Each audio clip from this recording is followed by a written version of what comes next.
जय श्री श्याम हारे के सहारे की जय हो।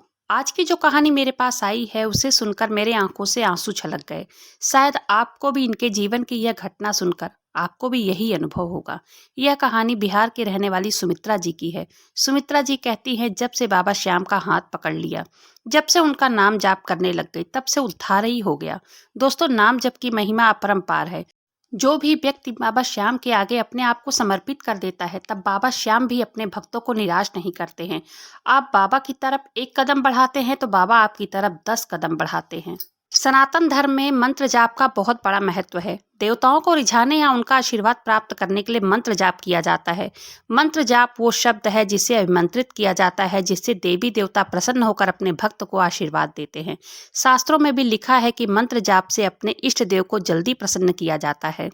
बाबा श्याम खाटू को श्री कृष्ण का रूप माना जाता है।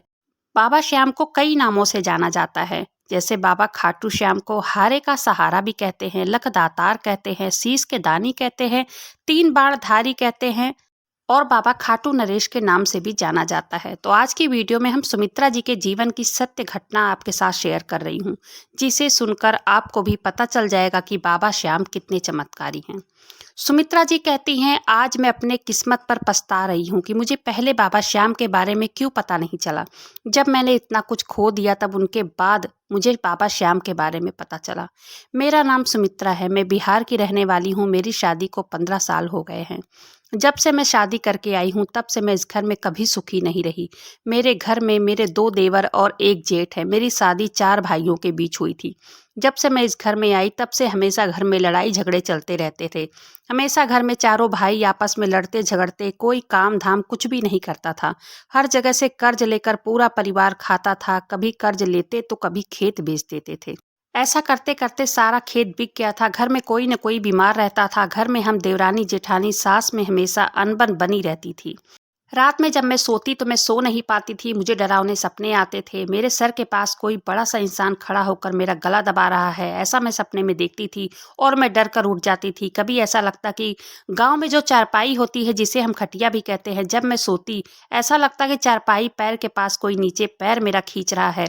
फिर मैं डर से उठ जाती। मैं जब अपने मायके जाती तब मैं अच्छे से रह पाती थी, लेकिन मायके में कितना दिन रहती। मायके में 2-3 महीने हो जाते तो भाभी ताना मारने लगती थी।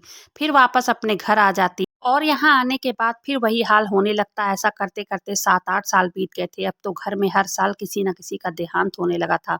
बहुत से पंडित ओझा को दिखाया, लेकिन कोई फर्क नहीं दिखाई देता। घर में हमेशा हवन पूजा करते, लेकिन कोई असर नहीं पड़ता। हर साल यही डर लगा रहता कि कहीं कुछ ना हो। 18 जून 2021 का वो काला दिन था। मेरी 12 साल की बेटी जो मैंने खो दिया। फिर उसके बाद मैं पागल सी हो गई।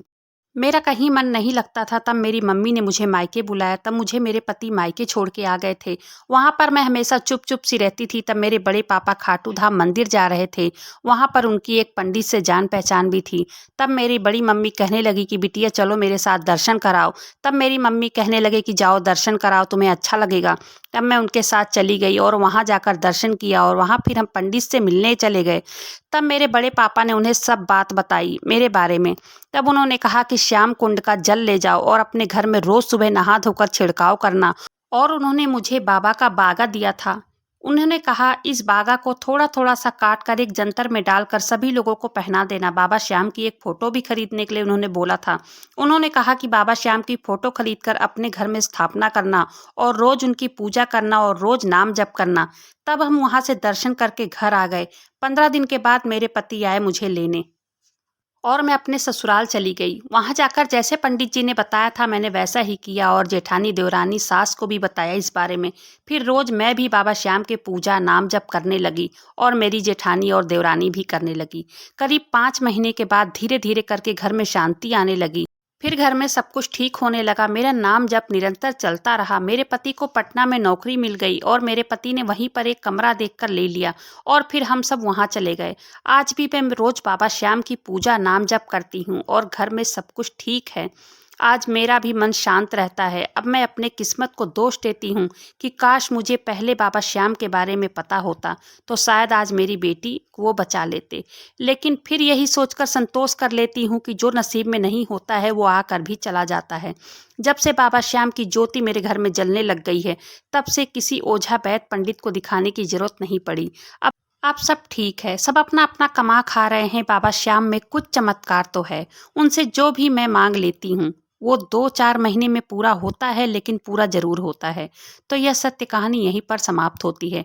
अगर वीडियो पसंद आए तो बाबा श्याम नाम का जयकारा जरूर से लगाइएगा। वीडियो को लाइक करके चैनल को सब्सक्राइब जरूर से कीजिएगा। मिलते हैं फिर ऐसी किसी वीडियो में, तब तक के लिए